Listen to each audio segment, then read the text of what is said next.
আসসালামু আলাইকুম ভাই। আমাদের কাছে একটা ওয়েল্ডিং মেশিন পাঠাইছে কুমিল্লার পূর্ব সাইড থেকে। তো আমরা মেশিনটা দেখব এখন।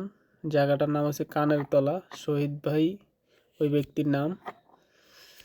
তো মেশিনটা আমরা লাইনে দিয়ে দেখি যে ডিসপ্লেতে কি করে। দেখলাম যে ডিসপ্লেটা ব্লিঙ্ক করতেছে। তো ব্লিঙ্ক করতেছে, অবশ্যই কোনো পাওয়ার সেকশনে কোনো ধরনের সমস্যা আছে।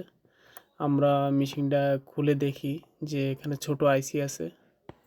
আইসিগুলো কি কোনো প্রবলেম করলো কি না, যে এখানে ছোট 4688 দুইটা আইসি আছে, এই যে কালো কালারের ছোট ছোট দুইটা আইসি 8 পিনের করে। তো আইসিগুলো খুলে দেখব যে শর্টটা ছাড়ে দেয় কি না।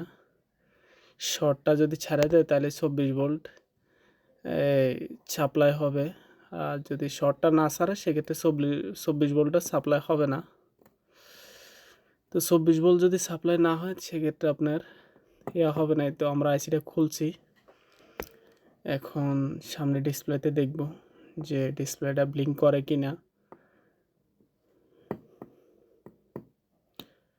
যে এই সমস্যাটা মাঝে মধ্যে আসে, সেগুলো অনেক সময় আইসি দুর্বল হয়ে গেলে আসে, শর্ট হয়ে যায়। তো এই দুইটা আইসির কারণে অনেক সময় দেখা যায় এটা ইন্টারনাল যে পাওয়ারটা দিয়ে সার্কিটটা চলে, ওই সার্কিটটার পাওয়ারটা আর অ্যাকুরেট দিতে পারে না।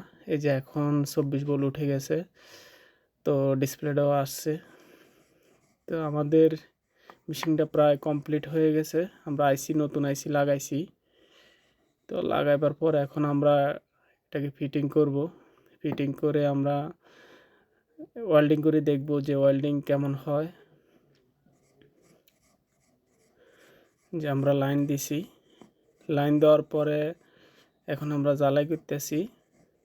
তো দেখতেছি যে সেটা খুবই ভালো জ্বালাই হচ্ছে।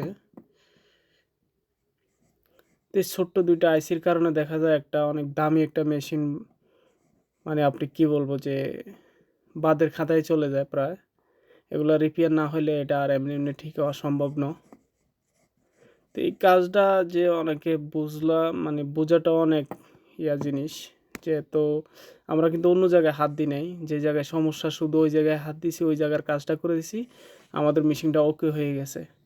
অনেক ক্ষেত্রে দেখা যায় কিন্তু অনেকে অনেক মেশিন আসে অনেক ঘাঁটাঘাঁটি করে যে এই প্রবলেমটার জন্য পাওয়ার সাইডটা